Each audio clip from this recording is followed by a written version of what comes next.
इधर बिहार में शिक्षक भर्ती चल रहा था। हमें भी ताजुब हो रहा था कि सब कुछ ठीक ठाक हो जाएगा।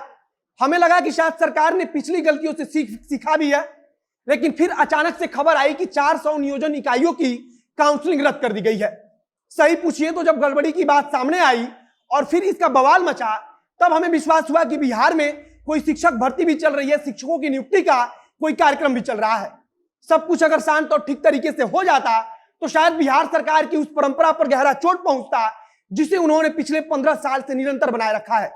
वैसे अब शिक्षकों की नियुक्ति में गड़बड़ी होने पर कोई ज्यादा हैरानी नहीं होती, क्योंकि यहां तो कई बार शिक्षा मंत्री ही गड़बड़ होते हैं और उन्हें शपथ लेने के कुछ घंटे के अंदर ही अपना पद भी छोड़ना पड़ता है। बस एक चीज का जवाब अगर शिक्षा मंत्री या बिहार सरकार दे सके तो यह दे कि आखिर बिहार में क्या कोई ऐसा भर्ती प्रक्रिया या ऐसी कोई नियुक्ति हुई है जो बिना गड़बड़ी के संपन्न हो गई हो।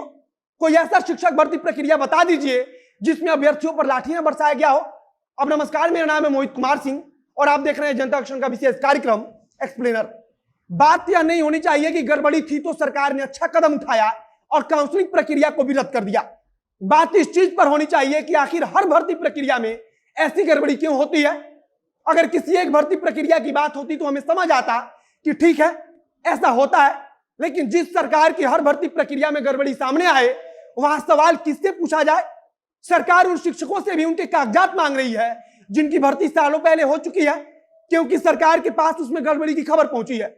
यह अच्छी बात है कि फर्जी शिक्षकों को निकाला जाना चाहिए, लेकिन इस बार जो हुआ है वहां सवाल यह है कि जब सरकार पहले से ही यह सब कुछ देखती आ रही है कि पंचायत नियोजन इकाइयों में गड़बड़ी होती है, तो फिर भी वह कोई ऐसी व्यवस्था क्यों नहीं बनाती जिससे इन गड़बड़ियों को रोका जा सके।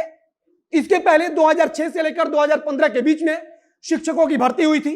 उनके दस्तावेज सरकार फिर से जांच कर रही है, क्योंकि उसके पास इस बात की शिकायत पहुंची थी, या फिर कह लीजिए कि कुछ फर्जी मामले सामने आए थे।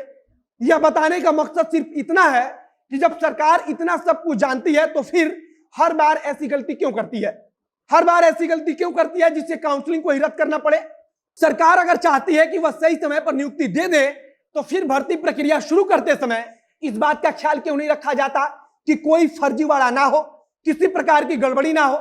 सबसे बड़ी बात है कि गड़बड़ी के नाम पर सरकार ने काउंसलिंग को ही रद्द कर दिया, लेकिन अब फिर काउंसलिंग के नाम पर उन अभ्यर्थियों को कितना दिन लटकाया जाएगा इसका अंदाजा हम सबको भली भांति होगा। मुजफ्फरपुर और शिवहर में कई ऐसे मामले सामने आए जिसमें गड़बड़ी थी। कई मामलों में तो किसी दूसरे व्यक्ति के नाम पर कोई और शामिल होते हुए पकड़ा गया।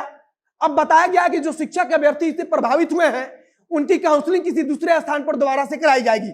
बताया गया है कि काउंसलिंग प्रक्रिया की ऑनलाइन मॉनिटरिंग की जा रही थी, मुख्यालय स्तर से सब कुछ देखा जा रहा था। इसके साथ ही जो काउंसलिंग प्रक्रिया चल रही थी उसका वीडियो रिकॉर्डिंग भी कराया गया है और अब कहा जा रहा है कि इसी वीडियो रिकॉर्डिंग के आधार पर जांच किया जाएगा और जांच रिपोर्ट में जो भी दोषी पाया जाएगा उसके ऊपर कार्रवाई की जाएगी।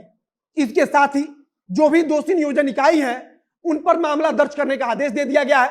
अब यहां एक और बात ध्यान दीजिए कि शिक्षा विभाग के अनुसार 10,229 पद इसलिए खाली रह गए क्योंकि एक अभ्यर्थियों ने कई जगहों पर आवेदन दे दिया। विभाग की तरफ से निर्देश दिया गया था कि अगर कोई भी अभ्यर्थी 2 जगह से काउंसलिंग में जाएगा तो उसे अवैध माना जाएगा। अब जो अभ्यर्थी थे वे किसी एक ही नियोजन इकाई में उपस्थित हुए, लेकिन उनका नाम कई जगहों पर था। जब कई जगहों पर उनका नाम था और वे उपस्थित एक जगह पर हुए तो अब शिक्षा विभाग के अनुसार इसी कारण से कई जगहों के पद खाली रह गए। सूचना विभाग के पास इस बात की जानकारी पहुंची थी कि जो काउंसलिंग हो रही है उसमें जो सूची बनाई गई है उसमें भारी गड़बड़ी है। जिन अभ्यर्थियों का काउंसलिंग हो रहा है उसमें से योग्य अभ्यर्थियों को बाहर किया जा रहा है। शिक्षा मंत्री साहब कह रहे हैं कि गड़बड़ी करने वाले चाहे कोई अधिकारी हो, चाहे कोई पदाधिकारी हो या फिर पंचायत स्तर का कोई जनप्रतिनिधि हो, किसी को छोड़ा नहीं जाएगा, सबके ऊपर उचित कार्रवाई की जाएगी। बाकी अब आप इंतजार करते रहिए कि शिक्षा मंत्री साहब या फिर शिक्षा विभाग की तरफ से आगे इसके बारे में क्या कुछ जानकारी दी जाती है। बाकी अब आप तैयार रहिएगा कि कहीं हो सकता है अदालत में भी एक लंबी लड़ाई लड़नी पड़ जाए। आगे जो कुछ नई जानकारी आएगी उसे हम आप तक पहुंचाते रहेंगे। इस वीडियो को वहीं समाप्त करते हैं। वीडियो को शेयर कीजिए, अगर फेसबुक पर देख रहे हैं तो पेज को लाइक कीजिए, यूट्यूब चैनल को सब्सक्राइब कीजिए। मिलते हैं फिर बहुत जल्द अगले वीडियो में। कैमरे के पीछे खड़े हैं पीयूष चौरसिया और मैं मोहित कुमार सिंह। बहुत बहुत धन्यवाद।